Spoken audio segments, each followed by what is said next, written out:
My God, oh my God, oh my, what the fuck did I just watch? Okay, um, I'm actually kind of speechless right now because the first half of the episode, I was like, this is bullshit. It's not following the manga. They skipped over so many epic scenes, like Bowles' wife and child at his grave, and so, man, oh my God. The ending, okay, so I'm going to go ahead and tell you guys that watch the anime only, it's safe to read the manga now because the anime has officially gone beyond the manga in some points. It seems like it's actually spoiling some things. I'm not sure if that's just the filler going at it, but so you can go ahead and read the manga, and you should because this has skipped a lot of stuff, very interesting things also. And especially if you want to see why Shura is hated by everyone and what's going on with Bowles' family after he died and just so many more epic things. But this episode, I cannot lie, it was awesome. I really wasn't digging it the first half because I was like, you know, this isn't how it went. Like, only mine popped up to save Tatsumi. Currently in the manga right now, it's mine versus Death, and that's kind of what I want to see in the anime, but this really made up for it because mine went out like a G. And did she just die? Did she just die? I swear, in the manga we have not covered who won or who wins in the mine versus Death scenario. So if this is foreshadowing that she's going to die in the manga, I'm going to scream. And next episode is called Kill the Little Sister, and we see Akame and Kurome together in a church alone, and they're about to go at it. And that hasn't been done in the manga either, so I'm like, is this anime going ahead of the manga? Because, I mean, wow, it's like this episode was a mixture of canon and filler, but it was epic. I did love this episode, and although in the manga, mine and Tatsumi's relationship was more established, like they were actually together, and they hung out like boyfriend and girlfriend, but everything happened so fast in the anime, they really didn't have time to hang out like they did in the manga. But I really like how it's like a Hinata thing, almost, how Hinata saved Naruto and damn near died trying to do so, although it appears that mine did die saving Tatsumi. So by episode 24 or 25 of this anime, I can honestly see the death of Death being the last thing that they show, because if they're going all out, killing mine and showing a fight between Akame and Kurome, which is obvious one of them is going to die. If they're doing all of this before the manga, I would not doubt if they kill off Death. But wow, this episode just completely blew my mind. I cannot tell if this is just filler stuff or are they actually going ahead in the story. But man, wow, it was an awesome episode. But anyway, let me actually talk about it.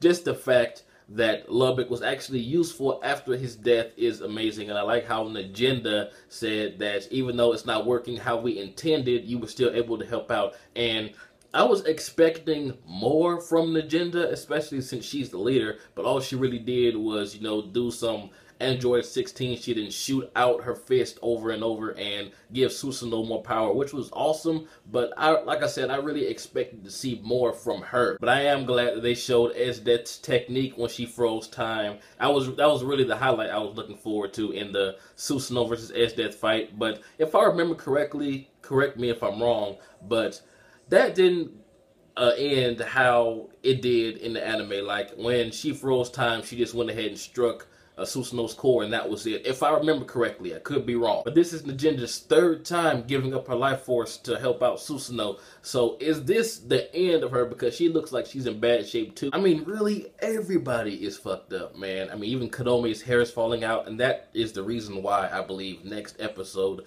Akame is going to be the one on top. She's going to finish her little sister. I like how Kodome says she can understand why Death wants to kill Tatsumi herself, because if someone else does it, that'll be kind of like an insult. So that's why she wants to kill Akame so bad, is because she still loves her. And when Death visited Tatsumi in the torture chamber and just hugged him and say, you can still come with me, I forgive you for all this bullshit, you know, I'm not asking you to betray your friends, just become closer to me.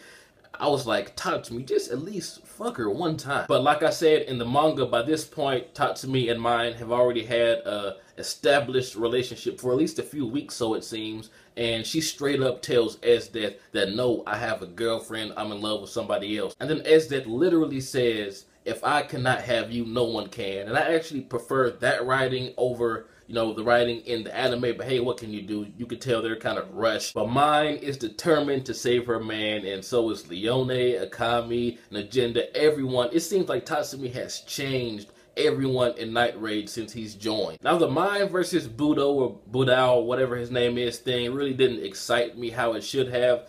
Partially because, not to spoil anything, but in the manga, Mine showed up in front of Esdeath and Tatsumi, and no one else was there. So it was going to be Mine versus Esdeath. Like, she was really coming to save her man. She was about to fight the big boss, the big boob general herself for her man, but she died fighting Budao, which it really doesn't strike me as, okay, she's serious about saving Tatsumi as much as her actually fighting Esdeath herself. That was a beautiful ending, man. I am so glad that they got the kiss and everything before she actually went. If she is, you know, I'm assuming she is because how Tatsumi was shaking her. But then again, the same thing happened when Akame was shaking Leone when she got her arm cut off, and then we found out the next episode she was alive. But that's because she has OP healing abilities, so unfortunately, Mine doesn't have that, and her pumpkin is destroyed, and it looks like that shit really fried her up. So I'm guessing this is the end of Mine. That really sucks, man. But Susanoo is going to go out like a G, and I just love how Esdeath said, I won't remember your name because you'll be destroyed before I have a chance to. And then after all the epic speeches from Najenda and Susanoo, etc., she says, okay, I will acknowledge you. I will remember your name, not as an Imperial Arms, but as a warrior. So if Mine really is dead, I think it's safe to say that Tatsumi is about to go apeshit. He may be the one to deliver the finishing blow to Esdeath. And another thing I'm disappointed in, we didn't get to see how Najenda got her eye patch. By this point in the manga, it's already happened. I'm not going to spoil anything.